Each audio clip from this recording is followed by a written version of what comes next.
Welcome to Lamp Talk. I'm Michael Kelly, and today we're thrilled to welcome Matt Ardeen, an acclaimed gaffer and lighting designer whose work has left an indelible mark on film, television, and live productions.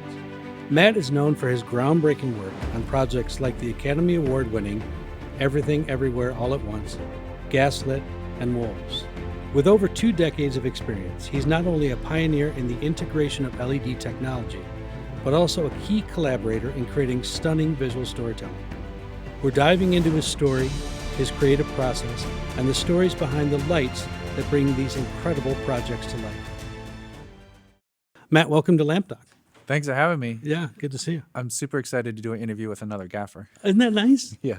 So I guess, the start to all this, the interesting part about how you got here was how you started. Mm-hmm. And so if you could just give us a little bit of backstory on how this all began, because it's a pretty amazing story.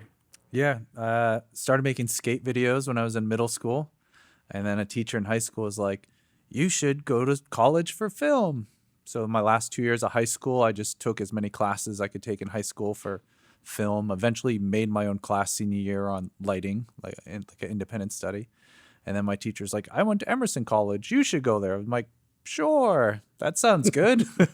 So went to Emerson College for film and just every weekend worked on someone else's film or tried to make my own film and was unpaid crew member for 4 years in college, but learned a ton and met people that I still work with. Nice. And then my last semester, I moved to LA and they had a semester in LA program. And then I just stayed in LA.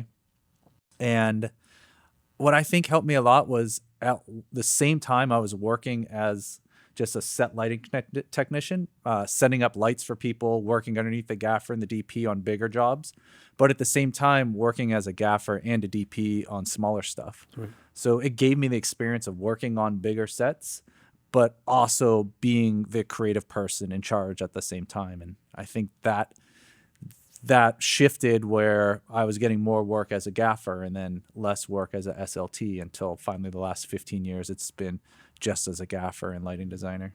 But I think that those tools that we've all done in those low budget years that we all seem to have done is you really learn everyone's job. And you can appreciate what a sound person does because you've been the boom operator on a job, or you understand sort of where everyone's coming from, and it really helps in our world to know what everybody else's job, even if you don't know it intimately, it's nice to know what everybody else is doing. So I think that's a proving ground that a lot of us have gone through, and it really helps when we're moving up in bigger projects. So what was the first sort of big project you worked on just as a technician? When I was still in college, I worked on the Martin Scorsese film, The Departed. And I ran a ton of cable for many weeks. And I was like, this is really cool. I'm 20 years old working on Martin Scorsese film. I was in the union. And I would just carry 200 foots of 4 on my shoulders and lay them out and be like, I wonder what lights these will be powering in 3 weeks when they come to shoot this set. Right. That's amazing. It was a very cool experience. I got to work on set a couple days. Nice. And just to see like how a huge movie is made and that I was like a small part of it was pretty cool. Yeah, and it's you never forget those first moments, those first big jobs you do. It's always fun to sort of look back and think about where you started and where you've come. So what was the first decent sized project you did as a gaffer? What was that first one? So when I was first gaffing in Los Angeles, it was mainly music videos and small commercials. And that was a great ground to learn and experiment with music videos. Because I always tell people, like, when you do a big movie or a big commercial, they tell you what you want, and it's your job to deliver exactly that, and Right. you have to deliver. But when you're doing a music video, they're like, we just like make it look cool. So it gives you a lot of room to experiment. Because if your experiment ends up failing, like, well, whatever, we'll just go with plan B. Plan B is going to look cool too. Right. And myself working with cinematographer Larkin Seipel, we were both down for those experiments. And just like trying really cool stuff, like using video projectors to light people And like when brand new LEDs would come out, like find weird ways to play with them. And we just learned a lot through that process. What was your evolution into using LEDs on set? What were the first tools that you were using? Yeah, the first LED light I remember using was the light panel brick. It was about that size there. And I remember it being really cool that you could dim without shifting color temperature. It was only local dimming. There was no DMX, not that like we had an easily controllable DMX controller at that point yet. And then the light panel one by one. And then eventually I moved into all the color kinetic stuff. Right. The color blast, and then the 6 foot one. Do you remember the name of the 6 foot one? No. Can't remember the name of it. But the idea of being able to change color like instantly or with a fade was awesome, because in the live entertainment world, they had that for a while with moving lights. Yeah.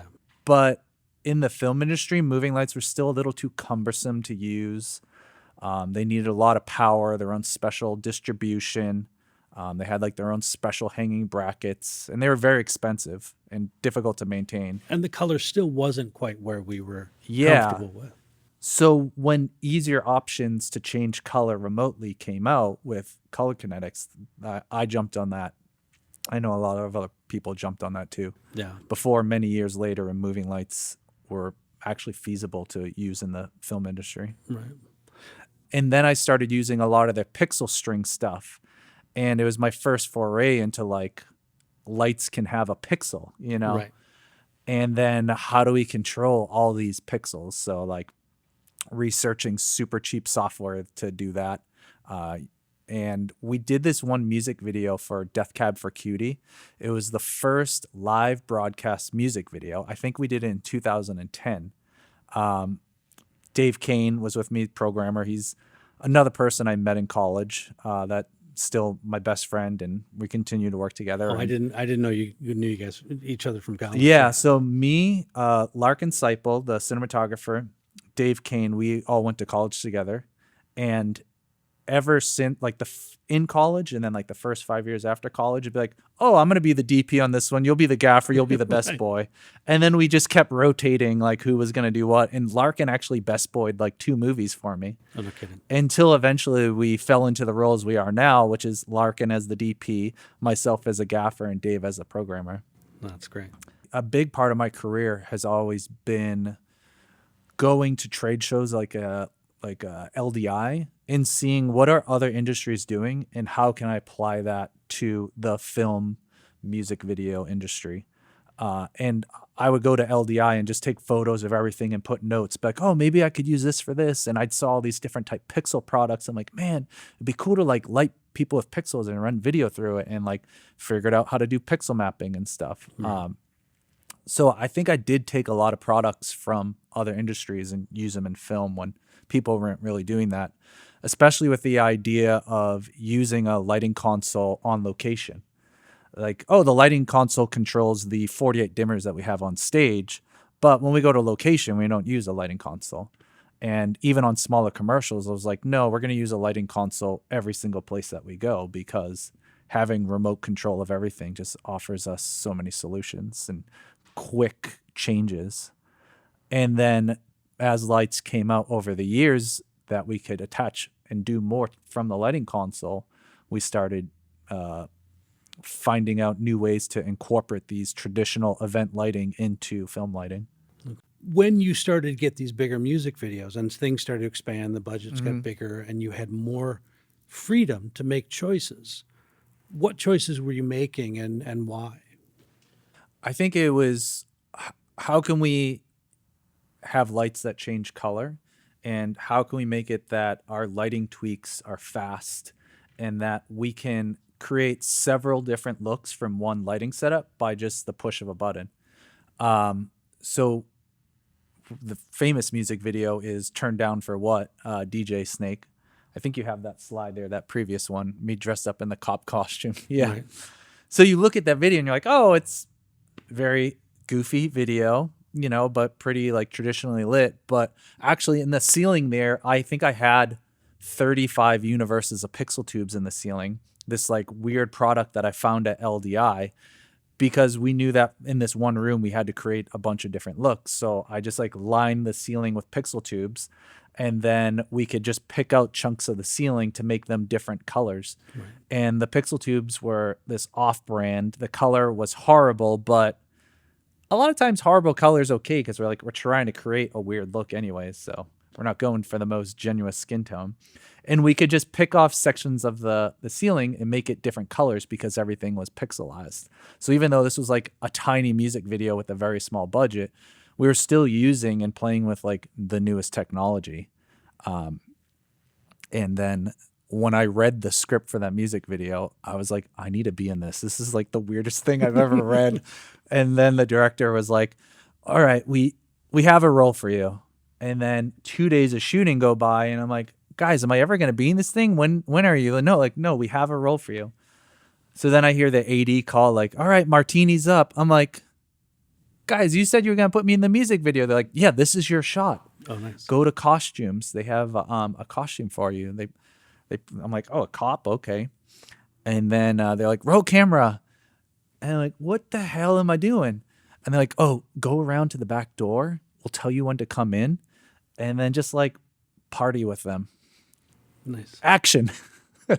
Then we were like already into overtime. They're already over budget. And I did it once. And then like, that's like the thing I'm known for, is being one of the cops and turned down for what. And now that video has over 1 billion views. Nice. Nice. Let's talk about this spot. Obviously, a lot of technology here. What tools were you using? Obviously, 1, 2, 3, 4, 5, 6, 7 balloons. Some movers. What else do you have going on there? The idea was that the DP wanted like an overhead base. He's like, oh, we'll put a softbox over the whole field. This is the Seahawks Stadium. There's no overhead rigging over the field there. So balloons was really the only way to get a overhead soft. And then the script called for a bunch of lights in the stadium to turn on and sort of look like a roller rink disco party. Okay. So I think I had like 32 Claypaky Sharpies and 32 Claypaky Senius, and then 350 LED pars spread out through the stadium. That was all in the stands.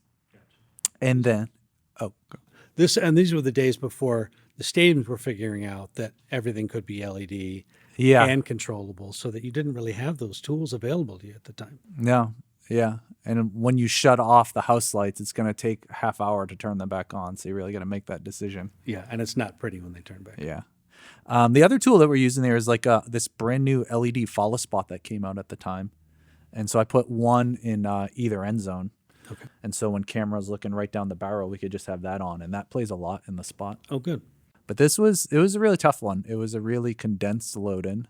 And whenever I do these bigger commercials, I always work with production to help create a prep budget, because this job required 4 days of shot prep with the crew. Wow. Because we knew that we had to load in 18 hours, go to sleep, come back, shoot, and then wrap the whole thing out. And there's no way to do that without a big shot prep. Sure. And then what was your crew on that? What size crew did you have for a job like that? I brought this was filmed in Seattle, so I brought from LA a programmer, which was Eric Androvich, and I brought a DMX tech, Paul Sardin, and I brought 2 balloon techs. So I brought 5 people from LA, and then I think locally we hired a rigging gaffer, Ed Barnes, an ACLT, and then I think we had like 15 lighting technicians from the Seattle, Portland area. So it was a big enough job for 18 hours of Yeah, the cramming way in. I always like to explain it, you either have time or you have more people. If you have 3 days, I could get by with a third of the crew. But if we're loading this in 18 hours, you need more people. Yeah. And then who were those? Just tungsten balloons? Were LED balloons available at the time? No, LED balloons were not available. I wish they were. The past 3 years, all I've gone with is hybrid balloons. Because with tungsten, sometimes even we go down to one globe in the balloon and it's still too bright. And then you dim it, and then we have color shift problems. Right. Whereas with the LED balloons, we can keep dimming and dimming, no problem. Because in this spot, some shots were 120 FPS and some were 24 FPS. And there were reasons why we didn't want to light the whole thing to the higher light levels. So it actually became an issue here. The balloons were just too bright, Right. even at one globe. Amazing. Yeah, that's a great shift in that technology. Yeah. And I know that our friends over at Skylight are working really closely with Lightyear to incorporate that technology together. And I think a lot of other balloon manufacturers are, but Yeah, this was a small company out of LA called One Light Balloons, owned by a 728 member. oh, good. He brought all 8 balloons with him, and he brought one other technician to Seattle to set all those up. And you didn't float them, obviously. You rigged them hard. to the- That stadium is a wind tunnel shooting right down the middle of the field. So there even became a point on day 2 we had to bring down all the condors. Wow. Yeah.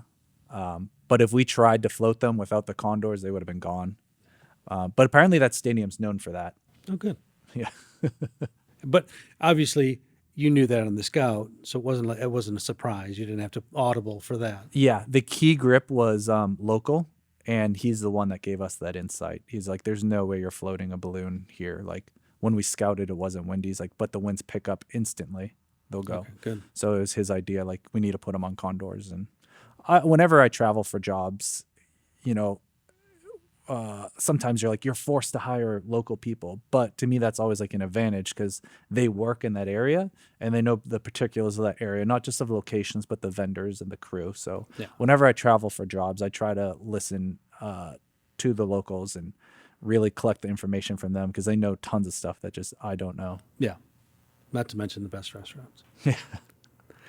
So let's move into some of the feature films because obviously, as great as the commercials are, as great as the music videos are, and we've got, a lot of great examples of the stuff you've done,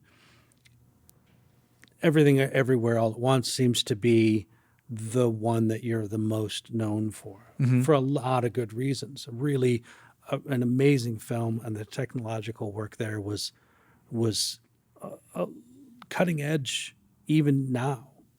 A lot of the stuff that you did on that job, people are still, sort of keying in on and using that as a reference for their projects, which is sort of the greatest compliment you can have in that people are now using that in Shot Deck Yeah. as the frames that they want to try and, reference. I did a commercial last year, where they give you the lookbook. Yeah. Like, oh, this is what we're going for. And of like the 10 images, 5 of them were jobs I did.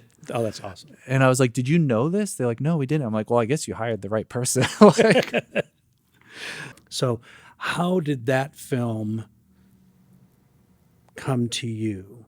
the directors, the Daniels, we have been working with for a long time, ever since like the first music video that they filmed when they moved to Los Angeles. And I met them through the cinematographer Larkin Seipel. Larkin and I went to Emerson College together, and then since college we've been working together since. And then Daniels actually went to Emerson College as well. Oh, no kidding. I think I graduated before they entered, so I didn't know them. I think Larkin and the Daniels had some time together in college, but never actually worked together. And then when they had mutual friends moving to LA, the Daniels called Larkin to do a music video. And then for the next 5 years, we did dozens and dozens of music videos with some commercials thrown in. And then we did their first feature film, Swiss Army Man. And then some more commercials and music videos in between as they were developing Everything Everywhere All at Once. And the Daniels are very much about like we are a filmmaking family. So from that first music video, over the course of 10 years later, where we started Everything Everywhere All at Once, the core crew was pretty much the same.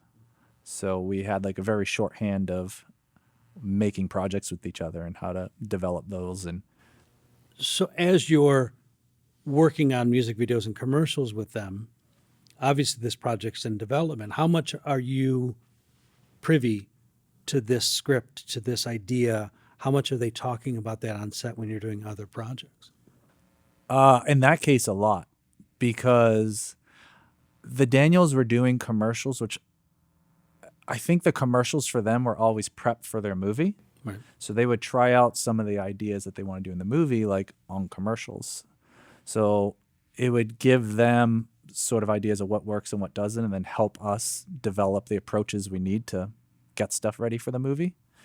And then Larkin's really good before we start a project, a movie, as we're doing commercials, to be like, oh, for this upcoming movie, here's like an effect that we need to create. Like, let's start thinking about ideas.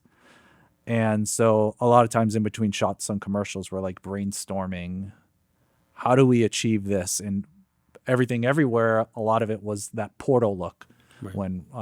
And he brought up the idea of, this is what the Daniels want to do. This is what I'm thinking of how I want it to look like.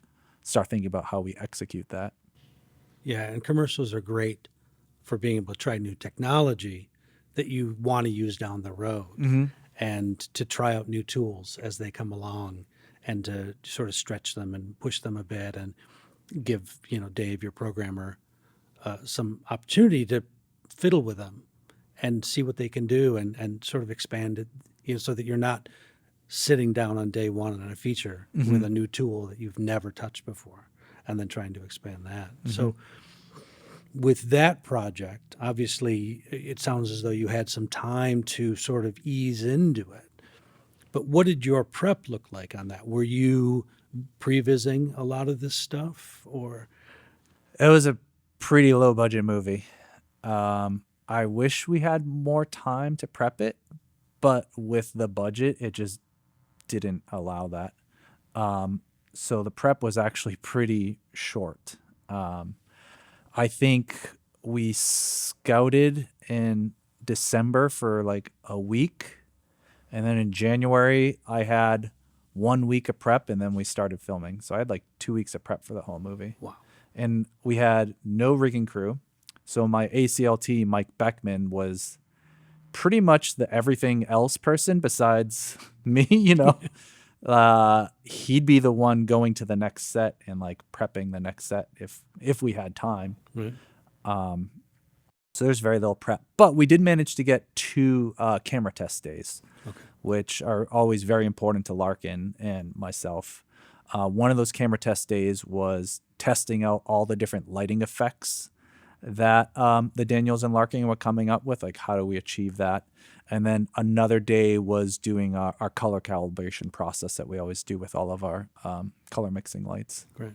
And it's not just a hair and makeup test. So those are, that's the differentiation, I think, that becomes important, is because you talk about camera test days and they end up being hair and makeup or wardrobe or costume tests.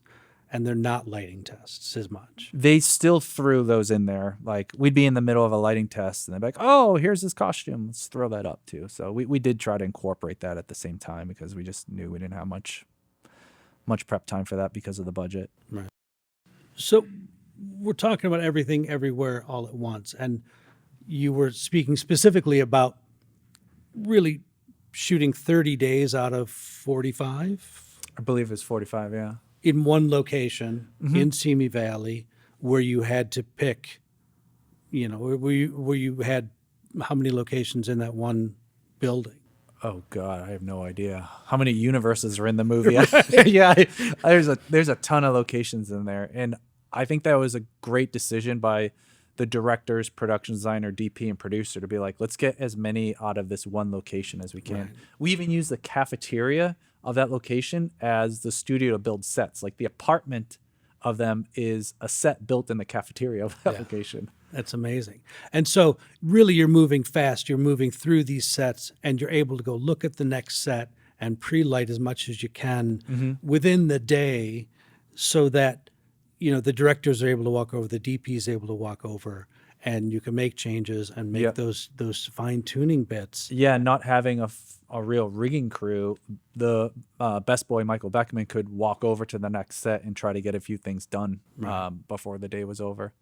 So it was really the only way to make that movie with the budget that we had, with that many sets that were in the script. Yeah, and the time constraints. I mean, like 30 days for that many setups is. Oh yeah, and what's crazy too is we're in one setup and like, okay, great, that one's done. Now we got to do the same setup for this universe, and then do the setup for this universe.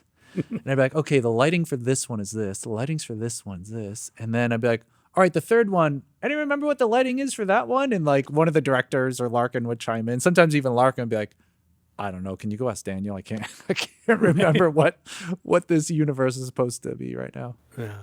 And so this film really talks a lot to being flexible and being able to jump quickly into something else and be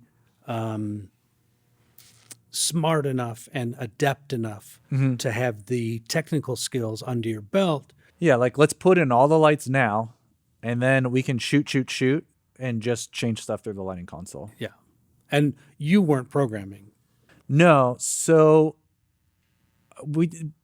being the budget the way that it was, we couldn't really hire a seasoned programmer, and there wasn't even a programmer in the original budget, Right. Which is probably mind-blowing to most people when they see the movie because they can see how much is controlled from a lighting console. So Inga is a lighting technician I was hiring for years, and she was learning Grand May at the time. And I called her up. I'm like, hey, you know that movie you're going to do with me? Like, I'm actually going to have you be the programmer. She's like, oh, no. So she like boot camped herself for a couple of weeks to learn a little more about the console. But she knew, too, that like I know the console very well. Exactly. So a lot of times what happened would be as I'm running around focusing lights, she'd be working with Larkin setting the light levels and tweaking colors and stuff. And then whenever we had to get into a complicated cueing thing, I'd go over the console, I'd program the cueing of the whole scene, and then I'd just be like, all right, you operate. So everything you see on camera is operated by her. Okay. So she's pressing all the goes. She's looking at monitor, and when the actor hits this mark, you hit this go. And it just involved me going over to the console every once in a while and having to program stuff for her. But all the operation on the day is done by her. That's amazing. And I think from my point of view as a former programmer, that language set that we use, and we did that ICLS chat not too long ago, where we're talking about the dynamic between the programmer and the gaffer, being able to speak that language and being able to operate the machine, even on my end, if it's a rudimentary operation, really helps a lot for a programmer. Yeah, I think one of the smartest things I did was when I was doing music videos, they were for these smaller music videos, there was never a budget for a programmer, especially back in like 2008 when it wasn't a typical line item for people to budget. I was like, well, if I want to do cool shit, I got to learn how to program myself. Exactly. So I learned ETC Expression, and then the 2008 Olympics came out, which are in Beijing, and I was just like blown away by that, the level of technology. And I looked it up. I was like, oh, they use Grand May. And I would just watch YouTube videos and learn how to program a Grand May just because I wanted to do cool shit in music videos, and it was the only way because I can't afford a programmer for that. You either get the machine or you get the program. Yeah. You don't get both. Yeah. So, Yeah. Neither one do very well without the other. Exactly. So early on, I learned how to program just out of necessity. Yeah. And then it wasn't until I started getting, budget stuff in the range that I could actually hire a good programmer that I would be able to do that. And that's sort of the reason why I only hire programmers that know Grand May, because that's what I know. And for me to communicate most efficiently, I think it helps a lot that I know programming. Yeah. And Dave Kane and I are like really fast together now programming. And I'm the same way. I'm the flip side of that with Hog. Oh yeah. Is that I never learned any other, platform. So Yeah. for me, I can speak Hog to a Hog programmer. Yeah. And it's still And if they need to get up and go to the bathroom, Yeah. which programmers aren't supposed to do, they're never supposed to go to the bathroom or go to craft service. You can allow them to go to the bathroom. What, do you allow twice per day or just once per day? It depends. Yeah. It depends if we're on location or if we're Yeah. on stage. I've been allowing twice per day for Dave. Man, you're liberal. So I can hop on the console. Oh, if he maybe needs that's to. Yeah. So, but more specifically with this project, you had a lot of room to move around in a small space, and you had a lot of freedom to make some really great choices. And so, with the amount of people that have influence on the image, how much of this stuff was yours? How much of it was your DP's? How much of it was your director or the production designer? On this movie, I think everything comes from the Daniels. I don't want to say they're an auteur and that like they are not collaborative, because that's not true at all. Like they're the most collaborative directors we've worked with, but they are the one carrying the vision and then presenting the ideas to Larkin and their production designer Jason and letting them carry out those ideas. But it's also a two-way road. Like Larkin gives huge amount of influence on them too in developing ideas. So it's always very clear of what they want, because Larkin's good at sometimes interpreting their very quirky explanations of what they want and then translating that to me so that we can help actually accomplish getting that on screen. Okay. And a lot of times Larkin comes up to me like, hey, here's what we're trying to achieve. Any ideas on how we physically do that? Right. And we're looking at some really amazing shots where there's a lot of quirk in this movie. And to say the least. Yeah. and so to interpret quirk as a functional moment isn't always easy. Mm-hmm. And to be able to interpret that and make that turn into something quickly is even harder. Yeah, I think a lot of themes with Larkin, even with the last film we did, Wolves, and this is like, no matter what's happening on screen, whether it's something that's super silly and stupid or something that's serious, he always makes the lighting and cinematography like be serious in a way. And that's what you can see here. Like there's weird shit happening, but it's still like contrasty. And I think by doing that, it grounds the movie more. No. Yeah. You're not giving it away. You're not tipping your hat in the lighting or the cinematography at a point where you're saying, oh, here's the moment. It's never given away by any of those elements that this is a tongue-in-cheek moment, because the lighting still says drama. Yeah. And it's still, like you said, contrasty. And I like that it never tips its hat. I think that that's really a great... That's definitely an ongoing theme with Larkin. Right. Thank you for tuning in to this episode of The Lamp Talk. A big thanks to our guest, Matt Ardeen, for sharing his journey and creative insights. Stay tuned for his upcoming second episode. If you enjoyed this episode, don't forget to subscribe for more stories behind the lights. Until next time, this is The Lamp Talk, signing off.